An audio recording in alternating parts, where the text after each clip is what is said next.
क्या कोई अपनी मर्जी से विनाश के गर्त में गिर सकता है?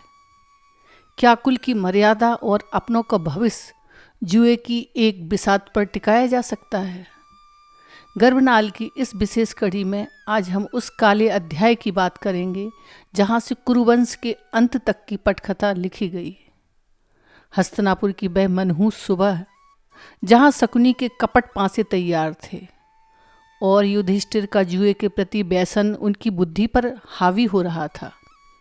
कैसे एक धर्मराज ने अपने भाइयों, अपने राज्य और अंत में अपनी पत्नी द्रौपदी तक को दांव पर लगा दिया।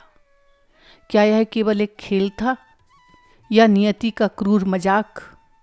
आइए जानते हैं महाभारत की उस प्रसंग को जिसने पूरे आर्तावर्त को हिलाकर रख दिया।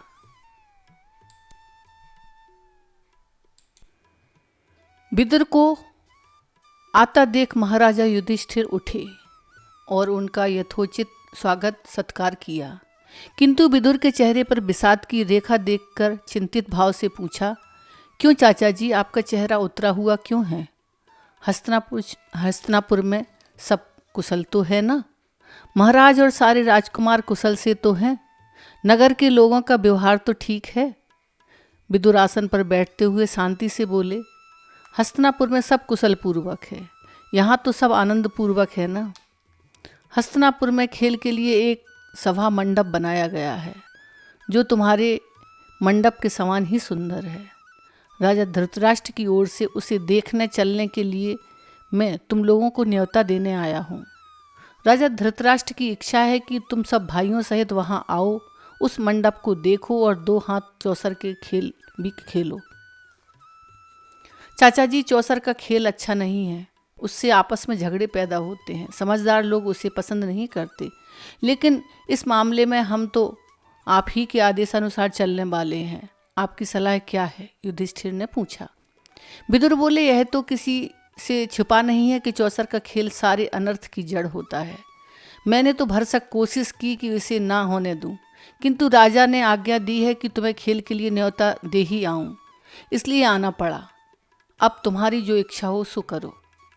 भोग विलास, जुआखोरी, शराब का व्यसन आदि ऐसे गड्ढे हैं जिनमें लोग जानबूझकर गिरते हैं। इनसे होने वाली बुराइयों को भली भांति जानते हुए भी लोग आखिर इसके चक्कर में आ ही जाते हैं। महाभारत में इसका कई जगह जिक्र आता है कि युधिष्ठिर को चौसर खेलने का व्यसन था। राजवंशों की रीति के अनुसार किसी को भी खेल के लिए बुलावा मिल जाने पर उसे अस्वीकार नहीं किया जा सकता था। इसके अलावा व्यास की चेतावनी के कारण युधिष्ठिर को डर था कि कहीं खेल में न जाने को ही धृतराष्ट्र अपना अपमान न समझ लें और यही बात कहीं लड़ाई का कारण न बन जाए। इन्हीं सब विचारों से प्रेरित होकर समझदार युधिष्ठिर ने न्योता स्वीकार कर लिया। यद्यपि विदुर ने उन्हें चेता दिया था कि वह अपने परिवार के साथ हस्तिनापुर पहुंच गए। नगर के पास ही उनके तथा उनके परिवार के लिए एक सुंदर विश्राम गृह बना था। वहां ठहरकर उन्होंने आराम किया। अगले दिन सुबह नहा धोकर वह सभा मंडप में जा पहुंचे। कुशल समाचार के बाद शकुनी ने कहा, युधिष्ठिर, खेल के लिए चौसर बिछा हुआ है, चलिए 2 हाथ खेल लें। राजन, यह खेल ठीक नहीं, बाजी जीत लेना साहस का काम नहीं। असित देवल जैसे महान ऋषियों ने पासे के खेल का एक स्वर से खंडन किया है। लौकिक न्याय के ज्ञान में इन मुनियों की पहुंच कुछ कम नहीं थी। इन महात्माओं का कहना है कि जुआ खेलना धोखा देने के समान है। क्षत्रिय के लिए मैदान में लड़कर विजय पाना ही उचित मार्ग है। आप तो यह सब बातें जानते ही हैं। युधिष्ठिर ने बड़ी शिष्टता के साथ उत्तर दिया। यद्यपि युधिष्ठिर ने उपरोक्त बातें सहज भाव से कही थीं, लेकिन उनके मन में जरा सा खेल लेने की इच्छा हो रही थी। शौकीन जो ठहरे, पर उन्हें यह भान भी था कि यह खेल बुरा है, इस कारण अपने को रोक रहे थे। उनके मन में जो तर्क वितर्क हो रहा था उसको उन्होंने शकुनी से दलील करने के बहाने प्रकट किया था। चतुर शकुनी यह बात टाल गया। वह बोला, आप भी क्या कहते हैं महाराज? धोखा क्या, युद्ध क्या, यह तो आदमी के अपने विचारों पर निर्भर होता है। स्पर्धा सब में होती है। वेद पढ़े हुए पंडितों में शास्त्रार्थ होते आपने देखा? जिसका ज्ञान अधिक हो वह कम पढ़े हुए हों जीत लेता है। कभी किसी ने कहा कि शास्त्र में धोखेबाजी होती है, जिसे हथियार चलाने में निपुणता प्राप्त हो वह नौसिखिए को हरा देता है। क्या यह धर्म है? इसी तरह जो ताकतवर है वह कमज़ोर को पछाड़ देता है। क्या इसे भी धोखा कहेंगे? सयाने सयाने की टक्कर कभी कभी ही होती है। हर बात में जानकर या मंझा हुआ व्यक्ति कम जानकर को हरा दिया करता है। इसमें धोखेबाजी या न्याय का निर्णय कौन करे? पासे के खेल की भी यही जीत है। मंझा हुआ खिलाड़ी कच्चे खिलाड़ी को हरा देता है। यह भी कोई धोखे की बात है। हाँ, यह कहिए कि आपको हार जाने का डर लग रहा है, लेकिन इसमें धर्म की आड़ लेना उचित नहीं। युधिष्ठिर कुछ गर्म होकर बोले, राजन ऐसी बात नहीं। अगर मुझे खेलने को कहा गया है तो मैं ना नहीं करूँगा। आप कहते हैं तो मैं तैयार हूँ। तो मेरे साथ खेलेगा कौन? दुर्योधन तुरंत बोला, मेरी जगह तो मामा शकुनी, किंतु दाव लगाने के लिए जो धन रत्नादि है वो मैं दूंगा। युधिष्ठिर ने सोचा कि दुर्योधन खेलेगा तो उसे तो मैं सहज ही हरा दूंगा, किंतु मंझे हुए खिलाड़ी शकुनी के विरुद्ध खेलते उन्हें जरा हिचकिचाहट सी मालूम हुई। बोले, मेरी राय यह है कि किसी एक की जगह दूसरे को नहीं खेलना चाहिए। यह खेल के साधारण नियमों के विरुद्ध है। अच्छा, तो अब दूसरा बहाना बना लिया, शकुनी ने हंसते हुए कहा। युधिष्ठिर ने कहा, ठीक है, कोई बात नहीं, मैं खेलूंगा।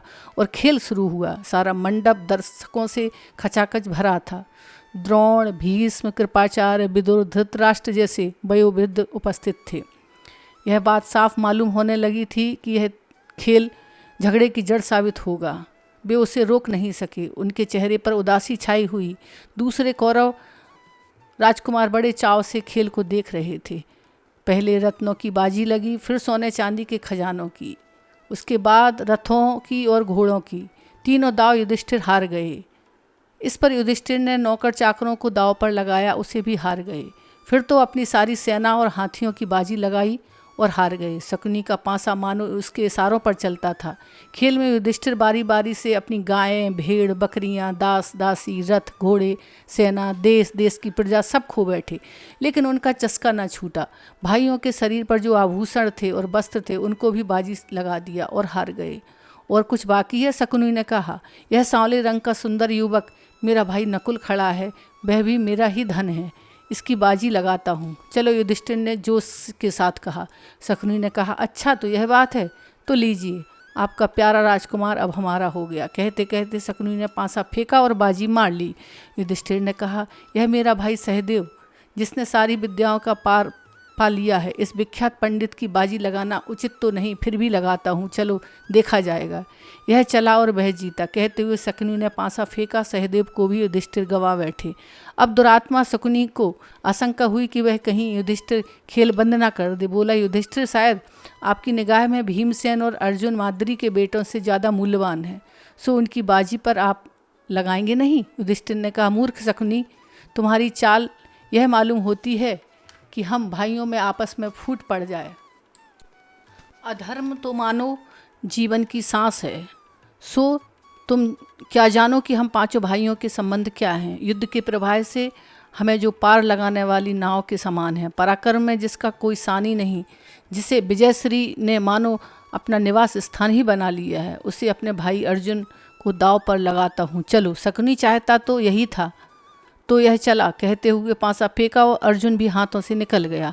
असीम दुर्देव मानो युधिष्ठिर को बेबस कर रहा था और उन्हें पतन की ओर बलपूर्वक लिए जा रहा था। वह बोले, राजन, युद्ध में जो हमारा अगुआ है, असुरों को भय में डालने वाला ब्रजधारी देवराज इंद्र के समान जिसका तेज है, जो अपमान को कभी सह नहीं सकता, शारीरिक बल में संसार भर में जिसका कोई जोड़ीदार नहीं, अपने उस भाई भीम को मैं दाव पर लगाता हूँ। और कहते कहते युधिष्ठिर वायुपुत्र भीमसेन से भी हाथ धो बैठे।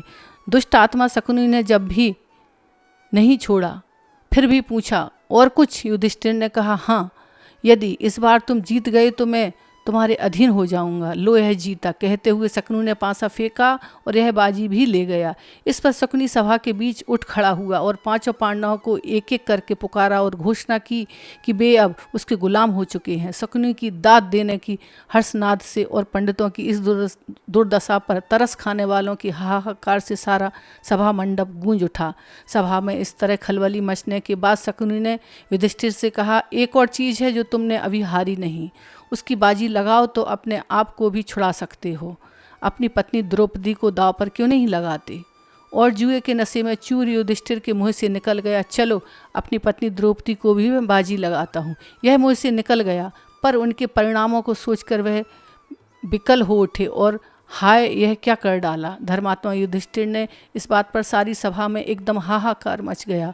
जहाँ वृद्ध लोग बैठे थे उधर धिक्कार की आवाज़ें आने लगीं। लोग बोले, छी छी यह कैसा घोर पाप है। कुछ ने आंसू बहाए और कुछ लोग परेशानी के मारे पसीने से तरबतर हो गए। दुर्योधन और उसके भाइयों ने बड़ा कोलाहल मचाया और आनंद से नाच उठे।